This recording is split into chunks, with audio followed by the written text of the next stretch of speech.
Okay, so I'm just going to walk through the standard horns play.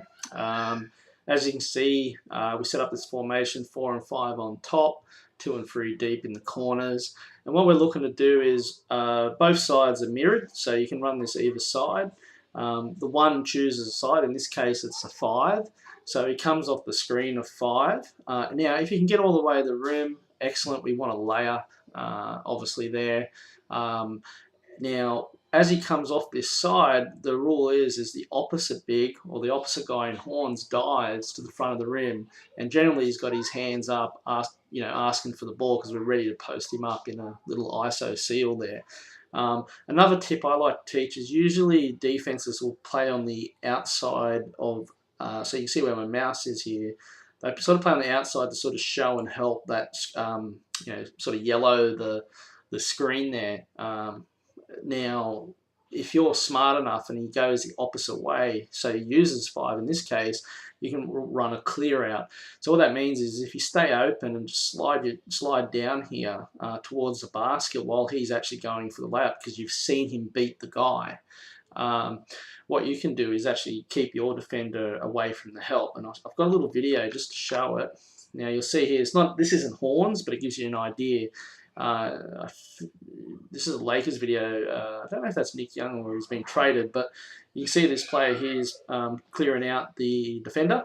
If I hit play, there's 2 examples here. He clears him out and opens the basket. Now you see here blue here, and we'll stop in a second. Same thing, gets on the inside, it goes and clears out the defender. So that's a nice little tip I like to do. If you can stay in front of him and just slide down here, that help defense can't help. Now, if they help over here, obviously it's freeze lifting, and you've got an open shot, so you put your shooter on this side. Generally speaking, 2s and 3s, they might be on the wrong side here, but you get the gist.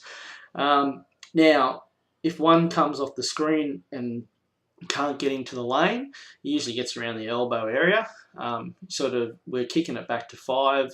And then we've got that post play that I was talking about. So if we don't get that layup, so goes to 5 and then quickly looks for a pass into the 4. Now let's just show that. So you see here, pops. Now one sets a down screen for the 3 in the corner. You saw that action, and so you've got that sort of happening as well. So 4 can kick it straight out.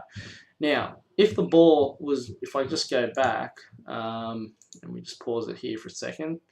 Okay, if 5 couldn't have made that pass, the other thing you can do is the good thing is you can actually run straight into flow. So 4 can duck out to the low post here, and 5 can dribble at 1. So you can run flow out of this, which is good. So it gives you something to sort of continue with. So whatever your actions are in flow, you might dribble out, he cuts, backdoor, the typical one, or you might run another option out of that. And there we go. Now, if it does get in and there's nothing on, obviously you can kick it out to 2 there. You play a 2-man game, so your simple motion principles, so on-ball screen, kick out and on-ball. Or you kick it back to the top, like I said, 4 goes to the low post area, and you got your sort of flow offense, sort of continuity motion, sort of happening.